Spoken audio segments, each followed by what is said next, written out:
One day, my husband came home. He brought in crack cocaine, and you've heard it said that with one hit you're hooked, and that's exactly what happened to me. It seemed that in that one hit, that everything I had experienced, all the pain and all the regret and the emptiness that I felt, was numbed and masked, and I instantly became addicted. Over the course of the next couple years, cocaine became my God, and I began to forsake not only my husband and the Lord and myself, but I abandoned my children. DFS intervened one day and took my children away from me, and it was at that point that I was destroyed. Not only was I an addict who couldn't recover, I was a mother who had given her kids up for a cocaine addiction.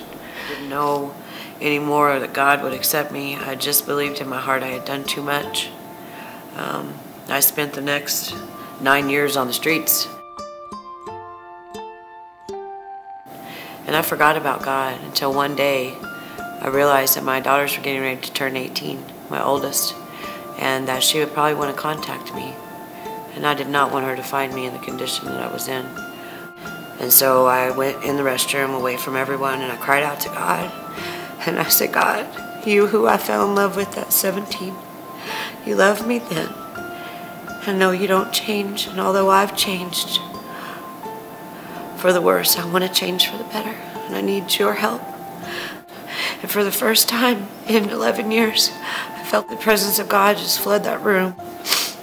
And so that began a 2-year journey of walking away from the things that were devastating me and walking into the things of God. Although God was present in my life and we had fellowship, I was struggling, I was stumbling, and I needed more. When I walked in to celebrate recovery, and like I said, everyone else worshiping God, knowing that they had too been delivered from the things God was delivering me from, to hear their stories about 3 years free and walking in victory, and I'm like, oh my gosh, it is possible that I can stay clean and sober. And so Sundays I would go to worship service for the worship alone at first, and just be immersed in the presence of God. And such deliverance would come in waves where my mind would get healed and my spirit set free, and the truth of God's love was just all around me. And so being in his sanctuary, hearing the praises of his people, other brothers and sisters praising our Savior along with me, was like a taste of heaven. And even to this day, it is my favorite part of my walk with God. Be encouraged, hear my story, look at my life, and know that there's not one thing that you could do to make him not love you. And when you call out with a sincere heart, God surely hears you and will answer you. We are children redeemed. I would say my name is Jennifer LaGrange, and I am a redeemed child of the Most High God.